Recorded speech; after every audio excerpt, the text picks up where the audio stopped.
जी तो viewers, drama serial लाडली episode number 44 जैसा कि सब ने देखी है, लेकिन मैंने जो बात नोट की है वो ये है कि सुंदस शादी के बाद भी वही ड्रेस पहन रही है। उसके बुंदे भी वही हैं जो उसने पिछली गुज़श्ता एक साथ में पहने थे। लगता है सुंदस को वो बुंदे बहुत पसंद हैं। इसके अलावा रूहान, जिसको हमने कभी भी कैमरे की तरफ देखते हुए नहीं देखा, लगता है बहुत ही शर्मीली तबीयत का बंदा है। जब भी वो किसी से बात करता है यूँ लगता है कि उसकी तरफ नहीं देख रहा बल्कि किसी और की तरफ देख रहा हो। अब बात करते हैं नाज़ो की।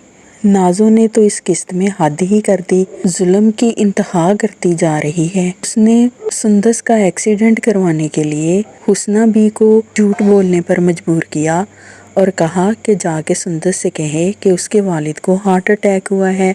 वो करती कुछ यूँ है कि घर में जो गाड़ी खड़ी होती है उसको ड्राइवर के हाथ मैकेनिक के पास भेजती है और मैकेनिक को फ़ोन करती है कि इस गाड़ी की ब्रेकें फ़ेल कर दो।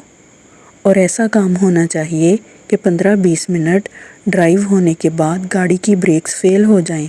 ड्राइवर गाड़ी लेकर चला जाता है, मैकेनिक अपना काम कर देता है। इस काम के लिए नाज़ो मैकेनिक से कहती है कि तुम्हें तुम्हारा मुआवजा मिल जाएगा। उसका ख्याल था कि हुस्ना भी जैसे ही जाके सुंदस को बताएंगी कि उसके वालिद को हार्ट अटैक हुआ है तो वो जल्दी से गाड़ी लेकर जाएगी, और जैसे ही रास्ते में गाड़ी लेकर जाएगी ब्रेक्स फ़ेल होने की वजह से उसका एक्सीडेंट हो जाएगा और वो मारी जाएगी। इतना बड़ा जुल्म, लेकिन इसके उलट हो जाता है।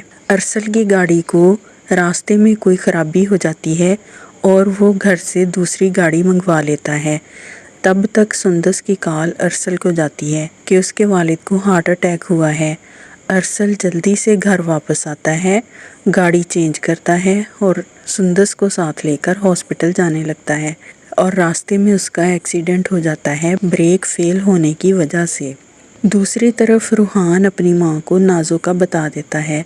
उसकी माँ सुनकर बहुत ही परेशान होती है। इस किस्त में हमने ये भी देखा कि रेस्टोरेंट वाली बात सुंदस नाज़ो को खूब मौका पर कहती है और नाज़ो तिलमिलाती रह जाती है, क्योंकि आगे मरियम नहीं सुंदस होती है और वो उसकी हर बात का जवाब देना शुरू हो गई है। तो व्यूवर्स, नाज़ो का अंजाम अब करीब है, क्योंकि नाज़ो का सामना अब सुंदस से हो रहा है। इस किस्त में हमने ये भी देखा कि मरियम, जो सारी घर वालों का बहुत ख्याल रखती है, सबसे बहुत हमदर्दी से पेश आती है, जैसे ही अरसल के हॉस्पिटल से सही सलामत होने की खबर आती है, सुबाहत उस मौका पर भी उसे नहीं बख्शती।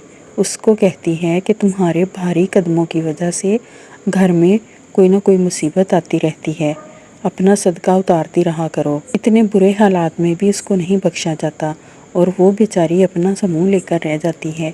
व्यूवर्स, ये हमारे माशरे की घरेलू नाचाकियाँ हैं। अगर देखा जाए तो अक्सर घरों में ऐसा ही होता है। बहुएं आती हैं, उनको हमेशा तनकीद का निशाना बनाया जाता है, उनके साथ परायों जैसा सलूक किया जाता है। अपनी बेटियों की हर गलत बात को भी सही साबित करने की कोशिश की जाती है। ये ड्रामा बहुत सारी माशरती उलझनों की अक्कासी करता है।